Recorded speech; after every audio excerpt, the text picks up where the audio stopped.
where if India has any complaints or Pakistan has any complaints, we should be able to bring those complaints to a mutually agreed forum where we work together to identify the terrorists, to track the terrorists and deliver justice to the victims of terrorism. UN में गूंजा कबूलनामे का शोर। बिलावल ने खोले पाकिस्तान के चौंकाने वाले छोर। यह बयान सिर्फ एक राय नहीं, यह है उस मुल्क की कबूलनामा जो दशकों से आतंक को छुपा छुपा कर पालता रहा। संयुक्त राष्ट्र का वो मंच जहां दुनिया की सबसे बड़ी ताकतें मिलती हैं बात करने के लिए, सुनने और समझने के लिए।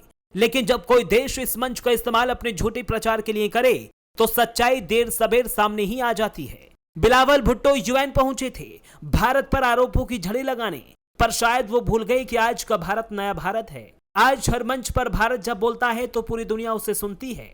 बिलावल भुट्टो ने सोचा था यूएन में कश्मीर का कार्ड खेलकर भारत को घेर लेंगे, लेकिन यूएन प्रेस ब्रीफिंग में बैठे एक विदेशी मुस्लिम पत्रकार ने जब माइक संभाला तो बिलावल का पूरा एजेंडा हवा में उड़ गया।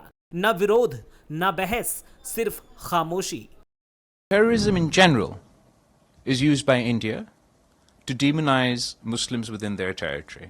This, I'm not specifically limiting it to this attack, but the Indian political environment is such that the word terrorist is used as a wolf whistle to either whip up sentiment against Muslim minorities within the Indian mainland, to demonize, to paint all Kashmiris within Kashmir who are opposed to the policies of the Indian government, not as legitimate voices of opposition, not as a form of resistance, but they demonize everyone as terrorists.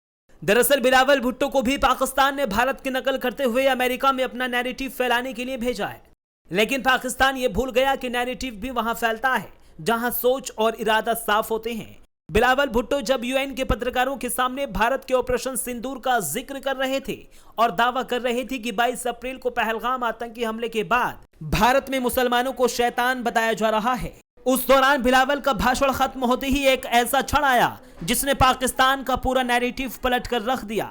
UN press hall में मौजूद एक विदेशी मुस्लिम पत्रकार ने mic उठाया और बिलावल को जवाबों के धार से धो डाला।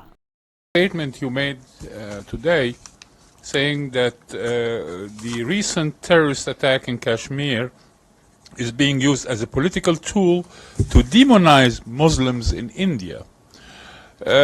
Sir, I have watched the briefings on both sides, and as far as I recall, there were Muslim Indian military officers who were conducting the briefing on the Indian side. Well, as far as the operation is concerned, you're absolutely right. Okay. ये सिर्फ जवाब नहीं था, ये था पाकिस्तान के झूठ पर भारत की हकीकत का करारा तमाचा। पत्रकार के बयान के बाद यूएन हॉल में एक पल के लिए सन्नाटा सा छा गया। बिलावल भुट्टो ने कुछ देर तक कोई प्रतिक्रिया नहीं दी, उनके चेहरे के भाव बदल चुके थे। कुछ क्षणों बाद उन्होंने सिर्फ इतना कहा कि मैं इस बात को नकार नहीं सकता कि भारत में मुस्लिम अधिकारी उच्च पदों पर हैं, जिससे यह साफ हो गया है कि पाकिस्तानी राजनेताओं के अंतर्राष्ट्रीय मंचों पर मुंह की खाने की आदत सी हो गई।